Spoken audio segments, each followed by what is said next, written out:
비트코인 왕자입니다.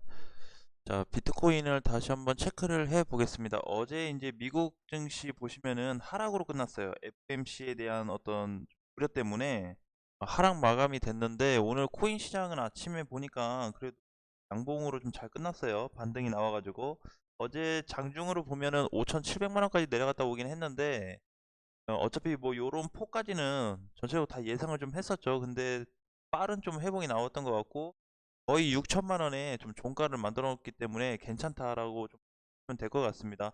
자, 다시 이제 추세에 이선 위로 좀 올라와줬죠. 요 가격대 지금 보시면은 5,900만 원을 위로 다시 올라오면서 지금 장중에 좀 지켜주고 있는 모습이고, 지금 이제 5,900과 6,000 사이로 좀 들어온 상태네요. 그죠? 자, 이렇게. 자, 근데 5,900이다, 6,000이다, 6,000 넘어갔다, 뭐 요런 거보다는 전체적으로 봤을 때 빠른 추세만 돌파된다면 뭐 하락되든 상승되든 그 부분은 그렇게 중요한 의미는 아닌 것 같아요. 그래서 어찌됐든 뭐 이제 오늘 아니면 뭐 오늘 내일 중으로 밤에 좀 발표가 될 것 같은데, 하락의 여파는 엄청 클 것 같지는 않아요. 엄청 클 것 같지는 않아서 여러분들이 생각하고 걱정하는 부분보다도 조금은 더 다를 수 있다. 자, 그 다르다라는 부분을 뭘로 설명을 할 건지 좀 잠깐 좀 말씀을 좀 드린다면은, 제가 개인적으로 이제 주식 쪽하고 코인 쪽을 다 하는데 이렇게 좀 봤어요. 뭘로 봤냐면은, 자, 어제 이제 미국 증시 하락이 됐습니다. 자, 그런데 미국 증시가 왜 하락이 됐을까요? 라고 먼저 알아야 될 것 같아요. 근데 여러 가지 이유가 있겠지만, 그냥 차트적인 부분으로, 차트 분석 기준으로만 봤을 때, 요 기준으로 봤을 때 이미 수개월 상승이 되었습니다. 당연히 조정받는 거죠. FOMC 회의에 대한 우려 때문에 하락이 된 게 아니고 이미 과열이 됐어요. 너무 많이 올랐다는 거죠. 여러분들도 그 나스닥하고 다우를 월봉으로 보고 놓고 보시면은 이렇게 중간에 코로나 때문에 쑥 빠졌다가 다시 올라가서 이렇게 지금 올라갔어요. 이렇게 올라갔습니다. 굉장히 가파르게 올라갔어요. 자, 그래서 우리 코인 시장 대비했을 때는 코인 시장에 하고 이제 요 차트, 미국의 어떤 하락, 요 FMC에 대한 하락, 우려로 인한 하락이 과연 비트코인 시장까지 커질까라고 봤을 때 저는 아니다라고 좀 봤습니다. 그래서 여기서 이제 우리가 별도로 또 봐야 될 거는, 자, 비트코인 하락 시 예, 소폭 하락 예상이 됩니다. 만약에 눌린다고 한다면 소폭 하락이 좀 예상이 돼요. 그래서 우리 왜 12월 4일 날 비트코인 시장이 많이 떨어졌잖아요. 그쵸? 근데 이제 그 시장보다 더 약한 하락이 좀 예상이 됩니다. 이미 그 언제죠? 이틀 전에 5% 빠졌을 때도 이미 반영이 됐어요. 근데 전체적으로 놓고 보면은요, 비트코인 시장은 한 달 동안 지금 조정을 받았죠. 주식 시장은 그렇지 않았습니다.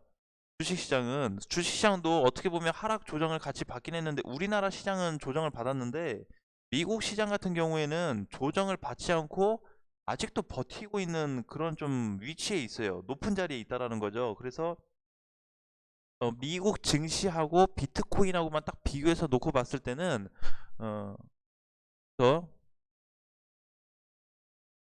자, 이제 얘네로 놓고 따져서 보는 거는 어쨌든 미국에서 그 회의에 대한 부분 때문에 어쨌든 좀 영향이 있지 않겠냐 이겁니다. 결론은 그거예요. 근데 미국 증시만 놓고 봤을 때, 또는 비트코인 시장만 놓고 봤을 때는 선반영으로 좀 보여지고요. 코인 시장은, 미국 증시는 아직 미반영이 좀 된 것 같습니다. 미국 증시가. 그래서 여러분들이 이제 미국 증시 다우든 나스닥이든 가서 보시면은 비트코인처럼 최근에 한 달 동안 조정받은 폭, 그런 기준이 좀 아니에요. 그래서 조금은 다르다라는 부분을 다시 한번 말씀을 좀 드리고 싶습니다. 자, 어느 정도 조정은 받았어요. 한국 시장이 아예 조정을 안 받고 완전히 다 빨간색 양봉으로 올라간 건 아닙니다. 그런데 중요한 건 뭐냐면은, 전체 차트 흐름이 있죠. 차트 흐름. 그걸로 봤을 때는 너무 가파라요.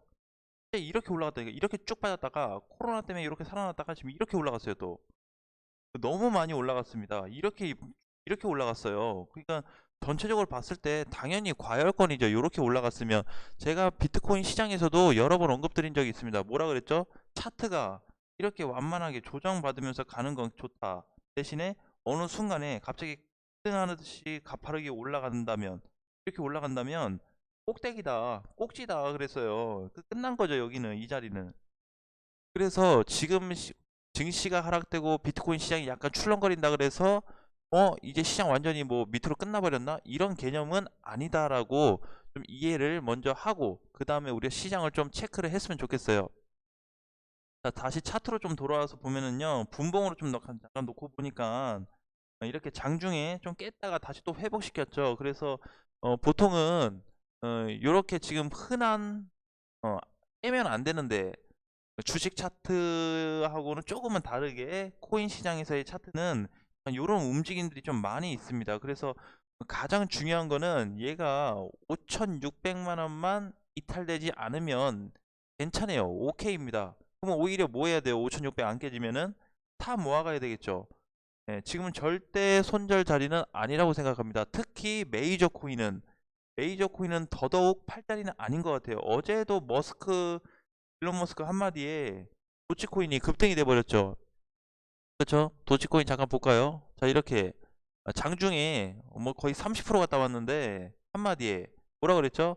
비트코인 결제할 수 있게 하겠다 테슬라에. 그러니까 그 지금 작용이 돼가지고 오히려 도치코인 같은 경우는 수급이 들어왔네요. 자, 그러니까 이제 이렇게 반영이 됩니다.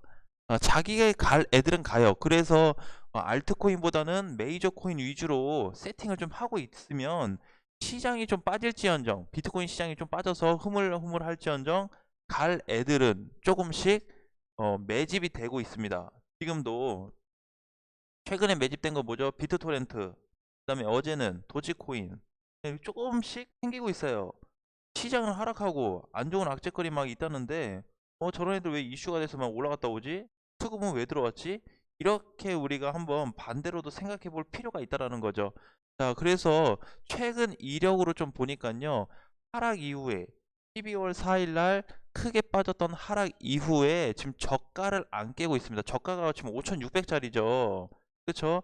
요 지금 종가 라인은 약간 이탈돼서 밑으로 있기는 한데 여기만 빠르게 올라와 준다면은 비트코인의 흐름은 상당히 다양하게 상승폭이 늘어날 수 있습니다. 그러니까 지금 비트코인이 그냥 조정을 이렇게 받는 거 괜찮아요. 이렇게 0, 뭐 1% 안쪽으로 좀 길어봐야 뭐 한 2% 안쪽으로 그 정도는 괜찮아요. 자, 그래서 그럴 때 이렇게 코인들이 또 상승으로 전환이 됩니다. 항상 비트코인과 이더리움이 약세 조정을 받을 때는 알트코인들이 큰 상승으로 전환이 됐어요. 자, 그래서 우리가 이제 제가 이제 드리는 말씀도 무조건이라고 드릴 수는 없겠지만 데이터를 기준으로 차트 분석을 기준으로 말씀드리는 거기 때문에 그에 대해서 좀 참고를 해주시고요. 보라카이 코인 같은 경우도 오늘 상승 잘 나오고 있는데 그쵸? 많이 빠지긴 했죠. 당연히 고점에서 계산을 하면은 25일부터 계산하면 많이 빠지긴 했죠. 예, 거의 뭐 절반 가까이 빠지긴 했는데 50%가 빠졌는데 그럼에도 불구하고 아직 현재 포지션은 그렇게 그닥 나쁘진 않다. 자, 웨이브도 마찬가지죠. 웨이브도 메이저 코인이에요. 그냥 꼬꾸라질 대로 다 꼬꾸라졌네요. 그죠? 집 빠질 자리까지 다 내려왔네요. 그럼 오히려 지금 자리에서는 다시 또 관심 있게 봐야 될 코인입니다. 아니, FOMC 결과도 안 보고 매매를 하나? 자, 이렇게 할 수 있죠. 네, 근데 우리가 그런 내용을 뭐든지 다 알고 대응하기에는 사실 좀 부족한 부분이 많아요. 어쩔 수가 없습니다. 왜? 항상 한 발이 늦으니까. 그래서 그냥 그럴 바에 코인에 대한 성장성, 그다음에 어떤 앞으로의 큰 반등, 그리고 저는 내년에 오히려 비트코인이 반등이 좀 크게 나와줄 것 같아요. 1월부터. 그래서 물론 이번 달에 종가가 어떻게 끝날지 모르겠지만 지금 주봉상 놓고 봤을 때는 너무 많은 조정을 받았습니다. 너무 많은 조정. 그리고 조정 중에서도 저번에 이제 확 밀렸을 때 2주치 올라간 거 그냥 한 주 만에 다 밀어버렸죠. 그쵸? 그래서 요 폭이 다 빠졌기 때문에 그렇다고 해서 뭐 거래량이 뭐 빵 엄청나게 크게 터진 것도 아니에요. 그냥 일반 수준 평상시처럼 거래량이 나왔어요. 그렇죠? 엄청난 막대한 거래량이 나온 것도 아니고. 자, 그래서 제가 지금 비트코인을 가지고 그리려는 그림이 뭐냐면요. 급락 후에 지금 조정이 나오고 있죠. 그래서 주봉으로 놓고 봤을 때 급락 후 조정. 자, 요런 그림을 좀 그려보고 있습니다. 그런 그림을. 하락 후에 조금 더 밀릴 수는 있어요. 그렇죠? 기준선 약간 이하로 조금 더 빠질 수는 있어요. 그렇지만 이런 빠른 반등을 만들 수 있는 자리도 같이 가지고 있기 때문에 어, 제 기준에서의 어떤 선반영은 있지만 100%로 계산했을 때는 한 70% 정도는 선반영이 되지 않았을까라고 좀 보여져요. 그래서 여기서 조금 더 밀린다고 해도 흔들리지 마시고 오히려 개별 코인들에 대한 빠른 반등을 한번 기대를 해보는 것도 좋겠다. 오히려 저점 매수도 되겠다. 이번에 하락이 12월 달에 나왔으니까 이번 달이 흐지부지 끝나도 다음 달에 한번 좋은 흐름이 나올 걸 기대하고 가볼 수 있겠다라고 봤을 때 좋죠. 지금부터 금리 인상을 신경 쓸 필요는 없습니다. 왜? FMC 회의에 대한 부분만 그냥 놓고 그다음에 테이퍼링에 대한 부분만 놓고 3월이 됐거나 3월 이후에 금리 인상을 봐도 늦지 않아요. 그 전에 충분히 대응을 할 수 있거든요. 그래서 지금은 금리 인상보다는 테이퍼링. 자, 요게 이제 뭐 6월까지 한데다가 또 3월로 뭐 단축을 하니 많이 지금 얘기를 하고 있는데 어쨌든 결과가 곧 있으면 좀 발생이 될 것 같고요.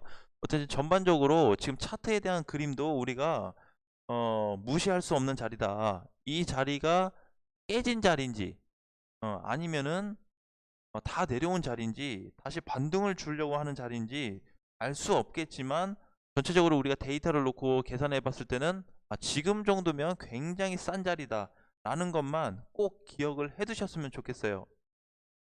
뭐 5,900이 다시 깨지고 6,000 올라가고 뭐 그런 의미보다는 당분간에 빠른 반등도 한번 기대해 볼 수 있지 않을까. 자, 추세도 이제 다음 주가 되면은 점점점 가까워지고 있습니다. 이제 이번 달 2주 지났어요. 15일 했어요. 딱 절반 됐는데 조금 더 있으면은 빠르게 돌파 시점도 잡힐 거다. 그래서 돌파 이후에는 오히려 6,800에서 7,000까지 바라보는 게 좀 적합할 것 같고 그 전까지는 지금처럼 계속 약보합을 유지할 가능성이 높기 때문에 어, 다른 부분보다는 아직도 좀 관망을 하면서 시장 체크 위주로 하면서 비트코인 보면서 방향을 같이 좀 잡아가는 게 좋지 않겠나라는 관점으로 말씀드리겠습니다. 자, 오늘 하루도 화이팅 하시고요. 앞으로 뭐 코인 시장이 지금은 많이 빠지긴 했지만 조금 더 출렁거린다고 해도 걱정하지 마시고 한번 확고하게 한번 들고 가셨으면 하는 바람입니다. 자, 다음 시간에 뵙겠습니다. 수고하셨습니다.